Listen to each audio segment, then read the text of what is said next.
Iran melontarkan peringatan keras atas langkah Amerika Serikat yang mulai memperlakukan blokade di sekitar Selat Hormuz. Teheran menegaskan aksi tersebut akan memicu konflik lebih luas dan mengancam stabilitas global.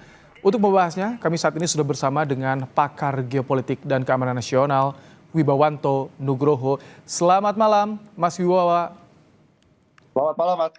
Ini jadi ada rencana pemblokiran Selat Hormuz, pemblokadean di sana. Ini konflik atau perang seperti apa yang akan ditimbulkan nantinya? Apakah akan lebih besar daripada eskalasi di awal Februari kemarin? Di akhir Februari maksud kami. Jadi harus kita pahami sejak awal ya, konflik ini karena ada pertentangan yang sangat ekstrim antara grand strategi Amerika, negara Teluk dan Israel dengan grand strategi Iran yang tidak bisa dikompromikan lagi. Nah, salah satu aspek itu adalah pengamanan choke points. Nah, pengamanan choke points itu adalah kepentingan survival dari setiap superpower, baik itu Persian Empire di masa lalu, Roman Empire, British Empire, dan semua empire, Ottoman Empire, semuanya. Nah, yang kedua, apa yang Trump lakukan sejak perang awal itu adalah bahwa pendekatan ofensif realis dilakukan untuk menyelesaikan permasalahan Iran yang sudah 47 tahun berlangsung, di mana konflik itu diawali oleh kebencian dari kedua belah pihak. Ya, Amerika merasa bahwa Iran adalah negara yang paling banyak membunuh rakyat Amerika melalui proksi-proksinya dari tahun 79 sampai 2026, sementara Iran juga mengklaim hal yang sama bahwa Amerika berkali-kali melakukan intervensi, operasi intelijen dan lain-lain kepada Iran, termasuk juga kasusnya Perdana Menteri Mossad di tahun 53 dan lain-lain. Nah, jadi apa yang dilakukan oleh Trump itu dari awal adalah ofensif realis, tidak menggunakan pendekatan liberal, tidak melakukan pendekatan international law. Karena international law itu tidak jalan, makanya Trump itu adalah presiden pertama di Amerika sejak tahun 79 yang melakukan pendekatan dengan operasi militer terbuka. Itu poin itu. Nah, salah satunya adalah resolusi Dewan Keamanan 1701 saja tahun 2006 tentang Israel dan Lebanon tidak bisa dilaksanakan. Karena ada gap antara prinsip-prinsip liberal di PBB dengan kondisi real geopolitik di lapangan.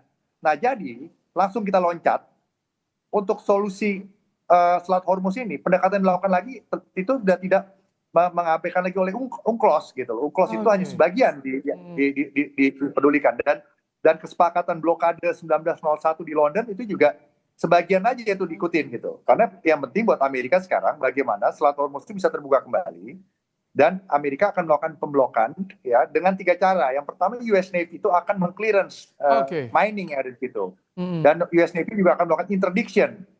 Ya, yang disekat adalah kapal-kapal Iran saja gitu. Dan yang ketiga, US Navy itu akan melakukan apa yang disebut dengan pengaturan lalu lintas laut di Selat Hormuz. Dan setelah itu Iran pasti akan merespon dengan serangan-serangan asimetris mengandalkan tembakan-tembakan dari daerah coast ya, atau disebut dengan coastal defense measurement. Dan jadi juga pertempuran akan pecah di sana ya, Mas Wibawa? Ya, kalau Amerika melakukan tindakan korsif dengan pendekatan militer ya, sudah pasti akan melahirkan respon dari IRGC dan juga kelompok Houthi di Yaman. Bahkan nanti Selat Bab El Mandab juga bisa ditutup tuh yang di laut Red Sea itu, ya. Nah, itu akan melebar. Nah, satu ya. Yang berikutnya, poin berikutnya adalah Cina itu dan Rusia itu juga tidak dalam posisi bisa menekan Israel, ya. Dan juga tidak dalam posisi untuk bisa menekan Amerika, apalagi berkonfrontasi sama Amerika. Cina dan Rusia tidak mau berkonfrontasi dengan Israel karena mereka juga punya hubungan dekat dengan negara Arab dan juga dengan Amerika. Cara menghadapi Amerika yang dilakukan oleh Cina khususnya dan Rusia juga adalah irregular competition. Jadi membiarkan Amerika capek melawan Iran dan akhirnya habis sendiri energinya. Kira-kira begitu. Mas Wibawa, tapi sebetulnya apa yang ditakutkan oleh Amerika Serikat jika kontrol kendali sepenuhnya Hormuz dipegang oleh Iran? Loh, Iran itu tidak perlu menang perang untuk bisa jadi menang. Karena center of gravity-nya Amerika itu adalah legitimasi politik Presiden Trump di dalam negeri dan juga stabilitas dari global ekonomi. Kalau Hormuz ini dipegang oleh Iran dan Amerika itu disekat, siapa yang membela Amerika itu disekat, itu akan mengganggu yang namanya legitimasi Presiden Trump di domestik politik Amerika. Dan yang kedua, pasti akan mengganggu pengaruh Amerika di dalam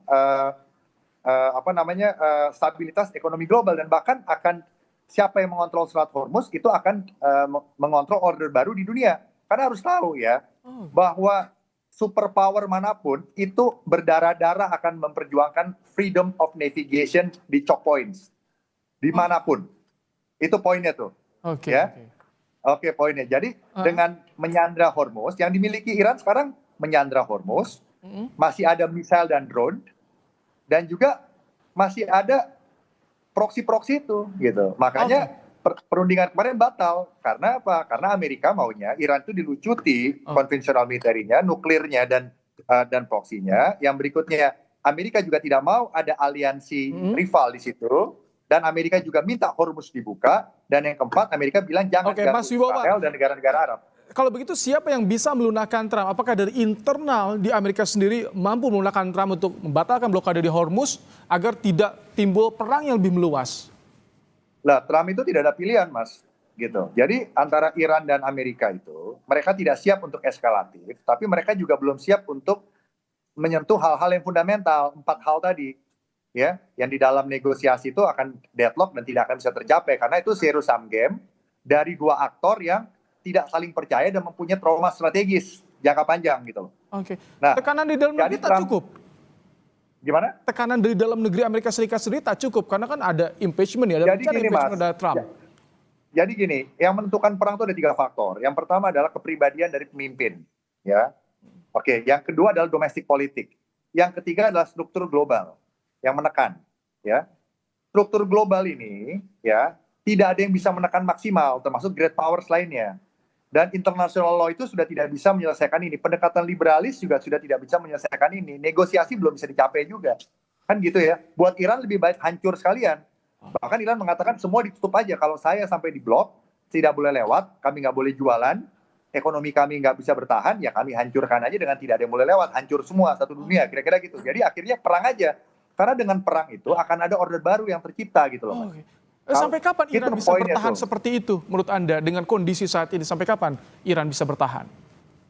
Iran itu bisa bertahan karena Iran itu didukung oleh proksi dan di belakang Iran itu ada Cina dan Rusia, Mas. Yang tidak berkonfrontasi langsung dengan Amerika. Itu poinnya tuh. Bahwa di balik ini ada great power politics gitu loh. Amerika sudah memperhitungkan itu. Ada great power politics dan konflik Timur Tengah. Jadi ini ada interaksi 2 variabel, great power politics dan regional security complex structure Timur Tengah yang memang vulnerable atau rentan gitu. Bisa mencegah perang antar negara dalam beberapa tahun terakhir sejak perang Iran-Irak, tapi tidak cukup kuat untuk menahan low intensity konflik yang terjadi selama ini, khususnya yang melibatkan Iran melawan Amerika, Israel, dan Sunni Arab. Karena sekarang posisinya itu adalah Iran lawan everybody di Timur Tengah. Gitu loh. Itu posisinya gitu. Karena posisi geopolitiknya itu benar-benar ekstrim berbeda. Grand strategi juga berbeda. Itu bukan menjadi tekanan yang berarti bagi Iran. Ini melawan everybody di Timur Tengah tadi. Ya itu kan tekanan. Makanya kan tekanan ini akhirnya pecah menjadi konflik terbuka yang dilakukan oleh Presiden Trump. Nah, semua yang saya bilang tadi, 4 pilar strategi superpower yang diterapkan superpower manapun termasuk Amerika, itu disetujui oleh Presiden Amerika manapun sejak tahun 79, dari Presiden Jimmy Carter, Presiden Reagan, George Bush, Senior, Clinton, George Bush Jr., Joe Biden, dan Trump. Tapi Trump caranya berbeda. Dia melakukan tindakan unilateral, tindakan terbuka, military konfrontasi. Dan menghadapi siapa? Menghadapi Iran yang mengambil posisi balancing dan konfrontasi gitu loh. Jadi dalam posisi politik internasional itu ada 3. Hedging, main semana-mana dengan seperti Indonesia, bandwagon bergabung ke yang kuat, atau balancing. Nah masalahnya Iran ini balancing dan secara konfrontasi memang melawan Amerika sejak tahun 79. Itu poinnya tuh. Jadi memang harus pecah.